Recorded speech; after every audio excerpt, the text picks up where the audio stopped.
SPRAYGUN here, back again. I just made a 10-minute video and I wasn't recording. Woo! Someone's tired. Shouldn't be. I had a few days off at Easter, but you know, there was substantial driving involved and whatnot. But yeah, good times. Right, what do we do now? Okay, so I've got this car back from the sandblaster, and our sandblaster does around the perimeters, and actually I might tack on the previous video I made before this one anyway, in case I didn't. Basically the sandblaster, everything you can see where it's got that flattish grey, that's all been blasted. He doesn't do any movable panel flat area like that, so that's all been hand sanded. I did that with I started with a 36 on a little 5-inch sander, then I switched to a 7-inch and just went up to finer grades. Well, so that's a slower moving machine that to finish it off, and it's what I used for buffing as well. So you put a rubber backing pad on it and put the sanding disc on it, and then I switched to a nylon stripping disc, and that gets the last of it off smoother like. So because this has just been stripped, I don't need to acid wash it. If it's a case where the bare metal has been allowed to get you know, oxidize like that, start to rust, you know, that's when you need to make sure you kill that rust. But first of all, you try and remove as much as you can. So because that's all in bare metal, but it's just got light surface rust on it, a nylon disc on the sander will just like strip that back to clean metal. Well, it will look clean, but it might have light surface rust still. And that's when you use deoxidine, run through the process of cleaning the metal with that first. But because this is fresh, we don't need to do that. This will not start rusting underneath this epoxy coating. Talking about epoxy coatings, just quick explanation. There's a difference between etch and epoxy. Epoxy is a more of a protective build coating. In and out quick repairs, like they use etch because it's a quicker drying finish, but you do not want to fill. If you want to put a layer of filler over for the bodywork to block back to get the imperfections, you need to be going over epoxy, not over etch. So filler does not work over the top of etch primer. So the epoxy I use is it's made by Wattyl PR250 olive green. It was called Epinamel PR250, Australian made product, fantastic stuff. And then the Americans, I think, took over the company and changed the name, so they called it Macropoxy. But basically same stuff, right? So the green one it's got almost like a metallic sheen to it, and that's because it's got fine aluminium particles in it. It's very great protective against corrosion. But you know, all epoxy primers, the 2-pack epoxy, make sure it's a 2-pack one, because you get all these hybrids, epoxy etch and epoxy this and that, but they're only single pack, not the same. So it has to be a 2-pack product. 2-pack epoxy is pretty much like glue, and dries extra hard. This stuff you can still sand. Some epoxies are hard and shiny, but this stuff actually sands to a powder still, which is why I like it, because sometimes you can say, when I get a set of wheels sandblasted, I'll epoxy it, then when it's dry, just give the epoxy a light scuff with a foam pad, and then spray the top coat straight over the top of it, and it comes up beautiful. So there's 2 types of hardener with the PR250. There's a low temp, which I normally get, and then there's the regular temp stuff, which is that's low temp as well. It's just a normal one, not like that one, standard cure. If you're not in a hurry to do something, then the standard cure is fine, but The difference is if you want to fill over the epoxy, the epoxy needs to be fully cured, and the cure time, if you use the low temperature stuff, is 3 days, where the standard cure is 7 days. So, and that's just like, if I epoxy it, then I push it outside for a few days, let the sun bake it, and then I know that it's cured. And then you sand and fill over it. Right, but forget about that. First thing you got to find out from whatever epoxy you're using is mixing ratio. It'll say on the can. If not, look up the technical data sheet, TDS. So say you use an Epotech or something else, you would just put Epotech TDS, and you can find everything on the internet. It's amazing. So this is 4:1, this product.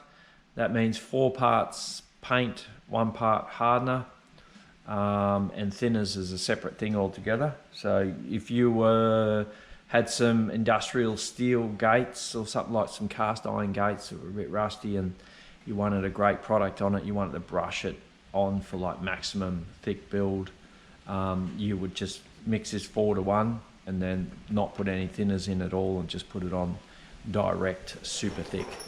So that's an option too with this stuff. It can be brushed, rolled, or sprayed, obviously. If you're going to roll it, use Medis, like mohair, which is like a 5mm nap. Med rollers, they call them. They're little round rollers about this big on a long handle. So go into a paint shop, they should know what Medis are. Don't call them tampon rollers, because they might just start laughing. So basically, we're spraying as we do on most of the things, and it really comes down to what's happening next with the car, how long it's going to be before we're at it again. So we have, so yeah, 4:1, right? That's what you got to think. So you go to your mixing cup, 4:1, there you go. So now you've got to treat these numbers down here separately. It's got nothing to do with 4:1, that's just your levels. So this is 4:1, so stick to that, this row down here. Now say you want to do half a cup worth. Say you want to go to 4. So you pour the paint up to 4, and then you pour your hardener also up to 4. And then you know you've got the right ratio. If you go to 6, pour your paint up to 6, then you need to pour the hardener also up to the 6. So that then is a correct ratio, 4:1. So as you can see on this one I prepared earlier, I've emptied out a can that I had. So you look at these lower numbers first. So you got 1, 2, 3, 4, 5. I know I got it back to front. That's how I work, because you can actually see it better when if you turn it around there, you can't actually see whether you're exactly on the 5 in the lower section. But if you got it here, you can see we're right on it. That's 3:1. Here's 4:1. So we're on the 5 there. That's how much paint come out. So now I've got to pour this hardener into here up to the level 5, and that will give us all the measurements have already been done, so that ends up with a 4:1 ratio. So like I said, these numbers here are nothing to do with don't mix, don't say, oh, it's 4:1, that means I've got to go to the 4. No, it doesn't mean that. These are just your levels. And the first number here is like 5. Here's your second 5. And that means these two go together. If you mix the hardener up to that second 5, then you've got your perfect 4:1 ratio. This stuff is thick as you can tell. The stick virtually stands up in there, like really thick. So you don't want to put your thinners in until you've mixed your hardener in first. So you want to go, you get your 4:1. So that's easy now. I've just got to come up to the 5 with the hardener, stir it in, and then add your thinners after that. And because I'm spraying out a 2mm spray gun, I'll probably need about 20% thinners, which is quite a bit. But that's the sort of product it is. It's super thick, super high build. So that's clear as mud, easy to understand. So if you've got a 5:1 product, if you look at how my paint lines up, I come to the 4 on the 5:1 So that means I would add up to the other 4, the second 4 with my hardener, and then I've got a 5-to-1 mix. So just read your TDS if you have to, and work out what you need. Just stick to that row. Okay, you want multiple of these mixing cups. They're cheap and you throw them away when you're done. So here's my primer gun, cheap ass Renegade by Trade Tools, and it was about $50, and they work really well. Get quite a bit of life out of them. This one's got a 2mm tip, so it's for normal primer. It's just, you wouldn't want to go any bigger than this for like your polyurethane primer that you put on before your top coats. You normally go around the 1.8, but 2mm is fine too. I just wind the fluid in a little bit on it. And yeah, so this gun I'll put a nice thick coat on, or 2, and without being too thick. So I'm going to put you down for a sec. Might put you down up here. Righty-o. So, controls on your gun. So on the bottom here is your air. That adjusts how much air is going into your gun. I generally have this open tap, like fully open. You don't want to restrict your air here. You want to restrict it on the wall, okay? Different if you've got a regulator coming into the bottom of the gun, which I have on my top coat guns, but I don't bother with the primer guns. So I just wind it down on the wall until it's spraying nicely, and then I'll leave it at that, but leave this open. This is your fluid here. So what this does is restrict the needle, how far in it goes. You can see as I'm winding that, that's pushing the needle out. So say I wind that in quite a few turns, I'm only getting half throttle, so to speak, and that's spraying a lot less material out. So generally, especially with primer, I have this full whack, so I just make sure that I've got full travel, no restriction from the needles. So yeah, I might as well quickly show you this because I showed you before, but you know, video wasn't rolling. So bam, so you pull the spring and you try not to lose that, and this is your needle. So it's got a 2mm hole on the end, and that dictates how much fluid's going to come out. So you've got to dismantle it like this and wind this cap off and all that, your air cap off, to clean the gun. Once you finish spraying, not for the day, but once you finish spraying what you're spraying, just clean it straight afterwards. So yeah, this comes off here. You see it's a series of holes and all that in there. Not very complex, these guns. And you can also unscrew this here and just get it in the thinners and give it a good wash. So you could be have sensitive skin. I'm a sensitive guy, but my skin's like leather. You know, like I'll wash the gun and, you know, pour a bit of thinners on it and wipe it with a rag, and I'm used to getting thinners on hands, and that's fine. I don't have any reaction other than you get dry skin at the end of the day, which I do a bit of moisturising at the end of the day. So the key is just get a box of 100 disposable gloves. What are they called? Not rubber, bloody latex gloves. Get them to suit the size of your hand. We take large ones.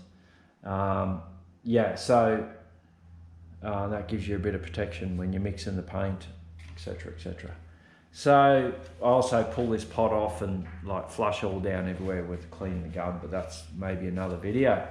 So I'll probably spray this primer at about 25 psi at a guess, anywhere between 20 and 30 really, but I'd say 25 is, because I have everything opened up on the gun, it's a decent sized tip, I can get a good layer on without struggling.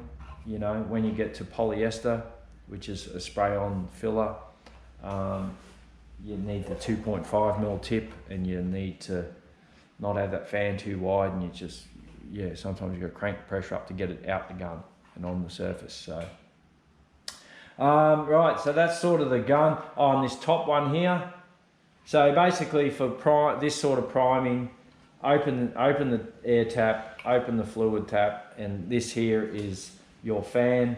If you screw it right in, that's to the right, clockwise, you'll have a little thin jet of paint, and if you do that, hold it close to the surface and hit that, you're just going to end up with bloody a massive run there. So that's why you need to open up the fan, and you just keep spraying it till you've got a nice even fan surface.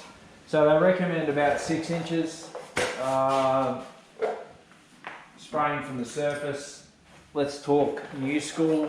No one talks inches anymore, except when it comes to wheel size. Yeah, anyway. So 6 inches, 150 mil, so it's about half of your 30 centimetre ruler. I use this as a stirring stick. So you want to be about there, which is 15. So you want to be about that far away from the surface. So if you're spraying, you got the gun about there. That makes sense? So, and you're just doing your passes like that. So, I've had a beginner in here before. Leanne, when she was doing her car, never sprayed before. And she thought that it could, if no one's ever told you, I suppose it could happen. She thought that because these side nozzles here are across, that's the way the fan goes, but it's the opposite. So your fan is going to come out vertically like that with these nozzles horizontally. Just keep that in mind. So you look at that and you think it's going to come like that, well then you're going to turn the gun like that, but you're going to end up with it the opposite way. So you can spray up and down something, but generally we do side to side. So if you were going to spray something from top to bottom, depending on what it was, you can turn your nozzle around like that and change the fan, but basically we have it like so. With the fan about 6 inches, and then just lay it on. So I guess the moral of the story is you just want to be all ready. Like I've air blasted and vacuumed out this car like multiple times over. After it's been to the sandblast, I spend at least 2 hours basically cleaning everything out, getting as much dust out as possible, because you'll always get residue there. Especially up in here, is a common spot for all the stuff to sit up there, the sand. So you really want to try and blow as much of that out as possible. So, yeah, so this is going to get sprayed as it is. It's been dusted off, and that is enough, because this paint absolutely sticks like glue. And when the surface has been scored by it's been hit by millions of particles of garnet, and it makes the finish there sort of open up the porous metal. And on this part here where I've manually stripped, I've sanded it with rough enough sandpaper. It was sort of finished off with like an 80 grit on the big sander. Then it's going to have enough mechanical grip. But because this product is so good, even if you're painting over something dodgy that you haven't sanded or something, it's still a high chance it's going to stick. So, all right, that's the video out for now. I've got some visitors that come to see me, so I'm going to close this off, and I will bring you back when I'm epoxying. Ciao, ciao, ciao, ciao. Right, I don't know how much battery we've got left, and I'm sorry about the strobing lights that happen, but I need the lights to be able to see what I'm doing when I'm spraying. I'm just going to show you now. I'll leave this running. Could run out of battery, hopefully not, but I'll show topping this up, and then how much thinners and stirring it and all the rest, and putting it into the gun. And then I might have enough power if I plug you in over there and put you on time lapse. We might get away with that. So, all right, I'm just gonna, where am I gonna set this? How about here? Can you see that there? Pretty good. All right, so now I'm gonna pour this up until I as I say, the 5. There. So like I said, I have a clean brush and thinners there that can move that.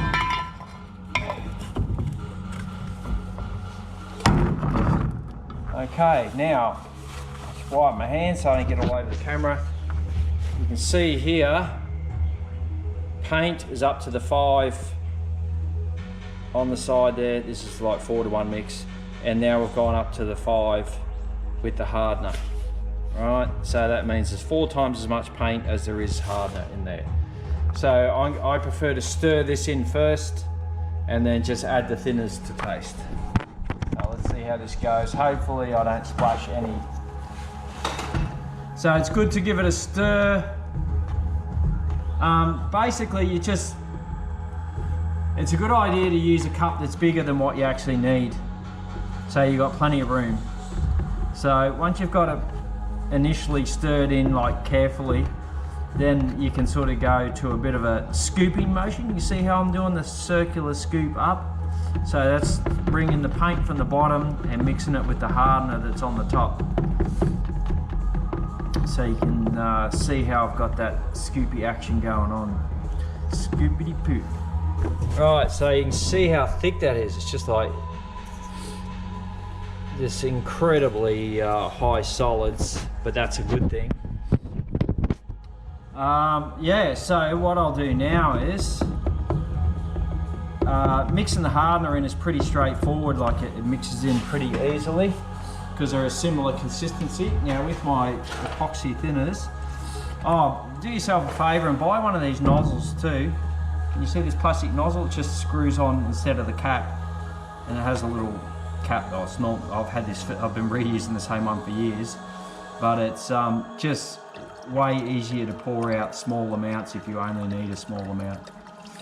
But in this case, we need quite a bit. I can generally tell by feel how we're going. So I'll pour in what looks to be about right, and then just do an initial slow stir, like scooping up the paint at the bottom, and that sort of ends up melting in with the thinners. So as it gets more and more mixed, you can sort of stir it with a bit more pace. But you basically want to be doing that circular upward scoop. And the still thinners sitting on the top.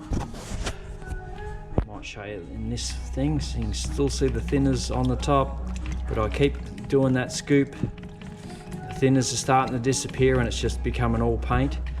When you're doing this, this is when you can flick paint all around the place, so you don't want to have anything of value here. And you want to be mixing this stuff in a well ventilated place, to be honest. So this shed's got a bit of a draft at the moment. It's sort of, I can't even smell the paint, which is not a bad thing, but when I start spraying, I'm obviously going to turn the fan on, so put the mask on. I don't have the mask on just so I can talk to you guys, but that to me still looks too thick.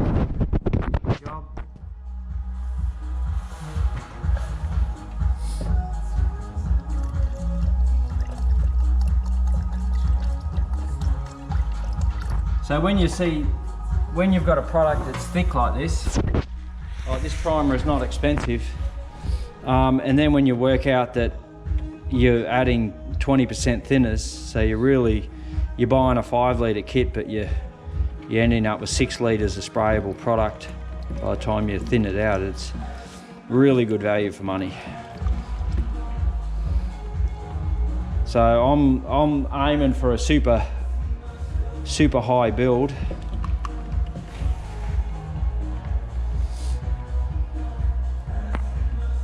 Yeah, I'm not really happy plugging that in there. I'm just looking for a place that I can put you on time lapse. So they've got to do everything to an official manner. They have viscosity cups. You're supposed to count how long it takes to go through a cup. It's got a small hole in the bottom. Blah blah blah. but I always go by feel. It's perfectly fine. If it's spraying on dry out the gun, then you know you got to add more thinners to it. With a gun like this though, the downside to it, if you do have to thin it out more, you got to pour it out back into the pot, stir some more thinners, and put it back in again. If you've got a suction gun that's got the pot on the bottom, you can just pull the gun out of and just add it straight in. But this needs to be done separately.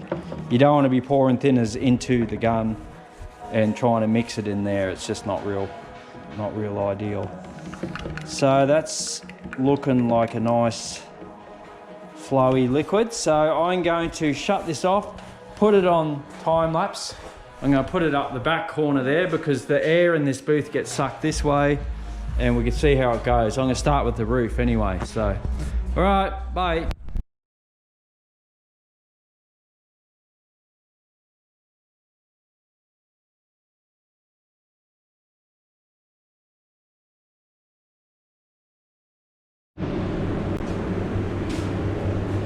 Right, as you can hear, got the fan going. So we mixed up about 4 to 1. By the time it was mixed, it was right up top, so about 1800 mils.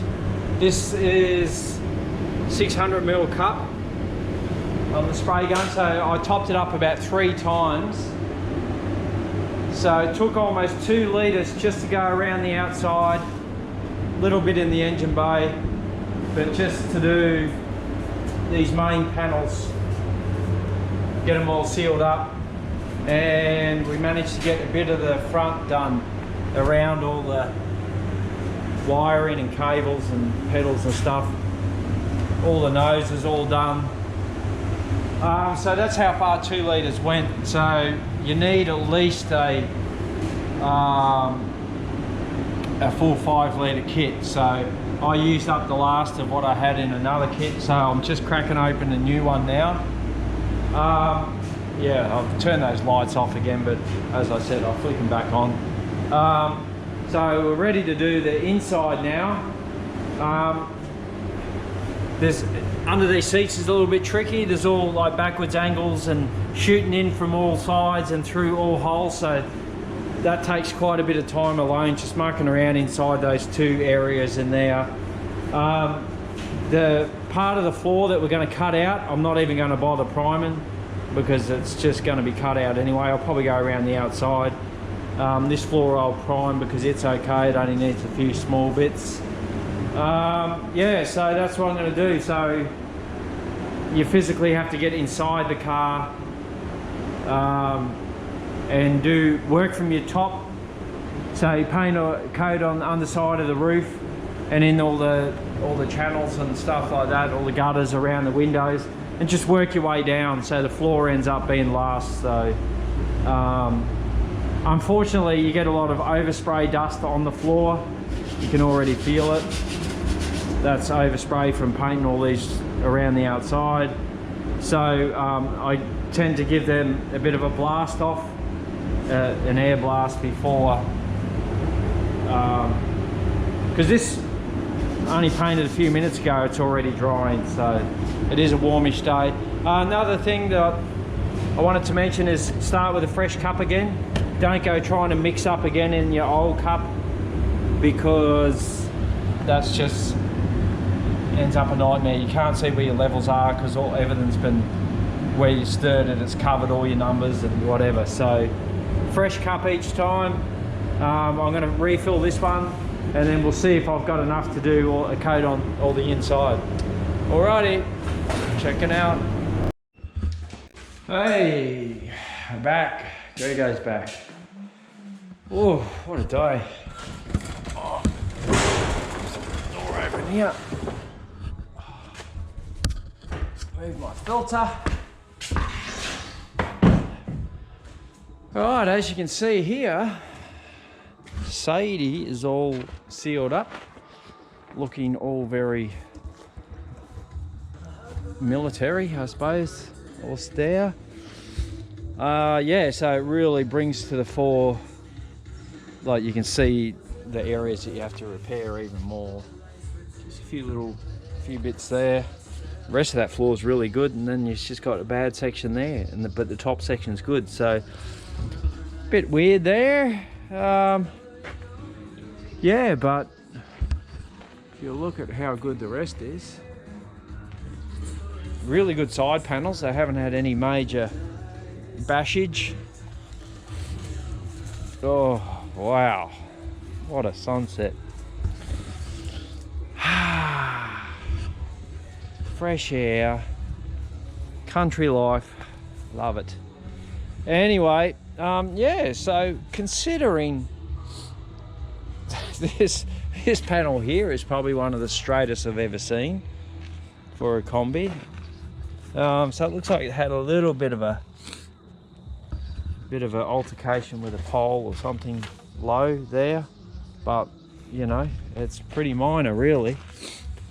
Oh, so yeah, really happy with the body on it, because these sort of repairs, little bits that have got to be cut out and new bits welded in, they're all pretty simple. So really the biggest patch is the floor there at the front, and this battery tray with the speed holes in it. We'll just put a new battery tray in there, make it solid. It's okay to have a drain hole under the battery somewhere, but you want it to not have an excess of holes there. So yeah, so I also got these, that's a good part, this PR250, it dries really quickly, so we could push that out after half an hour, you know, it's touch dry. And got all these other bits done. So we got, these are the covers for under the dash there, cover the ambulance fans, front dash, side covers, grill, sliding door with the, yeah, that repair's probably not ideal. I guess they've made an effort to weld it in, like it's just not straight up bogged up, but they've welded a patch in. It's very roughly formed to get that curve, I guess, very roughly welded in, but you know, if it's someone having a go at themselves, that's not bad. I've seen a lot worse repairs than that. At least it hasn't been just straight up bogged up. At least it's metal underneath. So like I said earlier in the video, I got a chance to strip all the big areas of all the other panels, but I'm running out of daylight today and I really wanted these primed. This bloody door here, this back hatch door, probably one of the best ones I've ever seen. Absolutely no rust at all. We've got a little bit of roughness here where it's had a bit of damage, but that's all straight up metal, so we can just pull these low points out and tap the highs. Good to go. This is a really good engine hatch, same thing, tiny little bit there to pull out, but cannot complain about that at all. Oh yeah, a little bit there to weld up. Dash top, really good condition. Yeah, so we've still got the front doors. The front doors needed quite a bit of rust repairs, and Andrew's been working on that off and on. He's done one door finish, 1.5 doors, so it's just a final repair on one door to do. And it's the same thing where it's just got the paint still on the flat areas. So we will take those front doors in to get the inners blasted, same as what we've done everywhere else, because it's just such a better finish than trying to sand old layers of paint that's on the inside. So yeah, so really happy. Yeah, looking forward to this one being a reasonably quick turnover. Well, it's been here a long time, trust me. So no, I won't say quick turnover, but once we get into it, Andrew's got to do the repairs on Elvis, the 67, just on the body now. All the other panels are finished. So once he's done those repairs on the body, he'll be able to do these in possibly, you know, a few days work, and he'll have all these little rust areas. Oh, micey been chewing away at that. Yeah, so he'll have those areas wrapped up, body work it, paint it, and send it down the road. Oh, well, it's never that simple, because he wants, so we've got to install a rock and roll bed. We're getting a custom combi rock and roll bed. New fabric on the pop top, new floor, new door trim. So even when we're finished painting, it goes on for quite a while afterwards when you're doing a full job like this. So when I say full job, you could make it even more extreme and add slap another, you know, 5-6K on it to remove all the wiring and remove all the mechanicals, engine, gearbox, take all that out as well, blah, blah, blah, and go on and on with that. But we've just, everything sort of worked electrically and mechanically. It's had a bit of work done on it, and they got to a level and they're waiting for us to finish that, and then it's going to get finished off. It actually runs quite well. Just, it's got a exhaust leak that's crazy loud, so it sounds worse than what it is, but it actually sounds like a V8. Yeah, so that's what's been going on. We've got it sorted.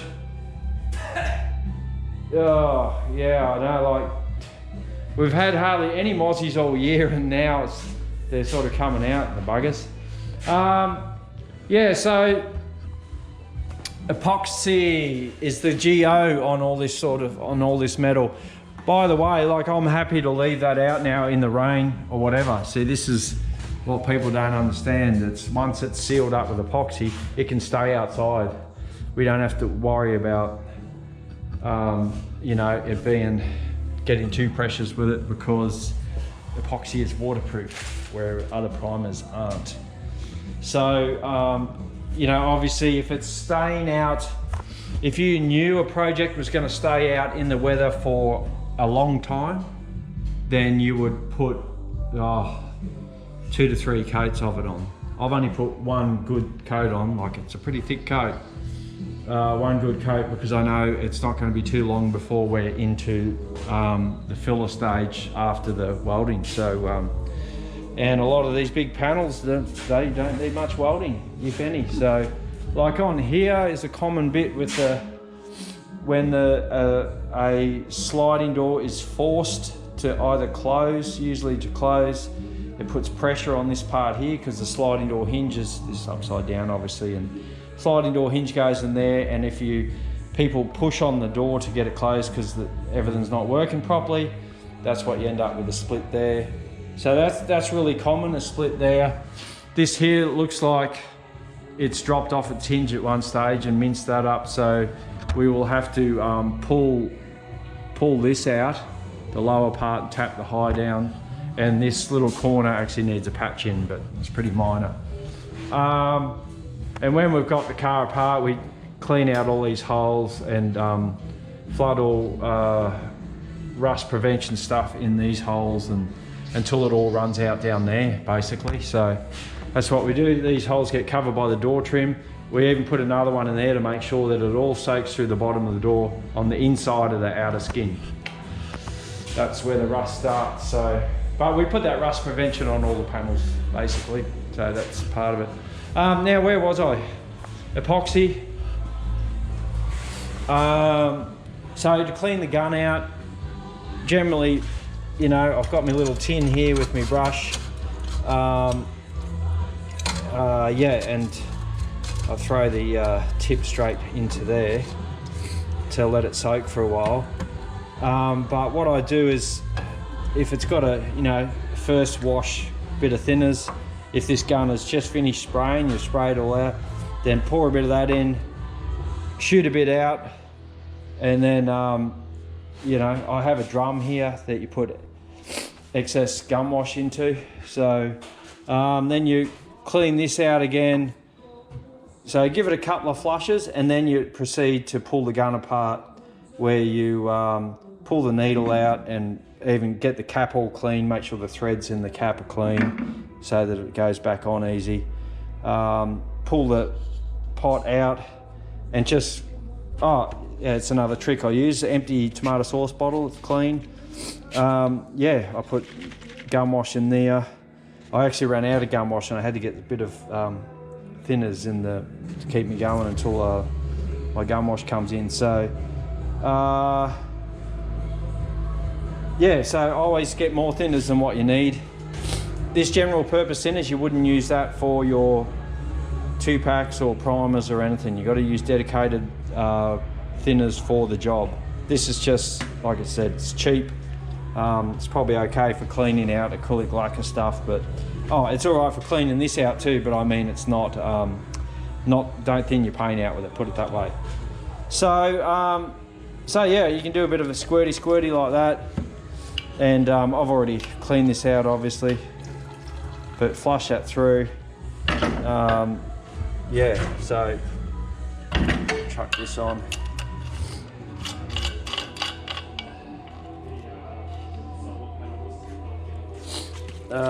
Sorry about the bloody sniffle octopus. It's getting to that time of the year, starting to get cooler. For Queensland standards anyway, so yeah, just hang on 1 second.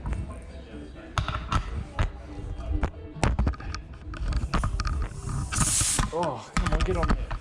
Right, so now you want to squirt a bit of thinners through when you're done. You might be able to see this. I might be able to demonstrate this. See how narrow that fan is? Where's the best place to do it? Probably there.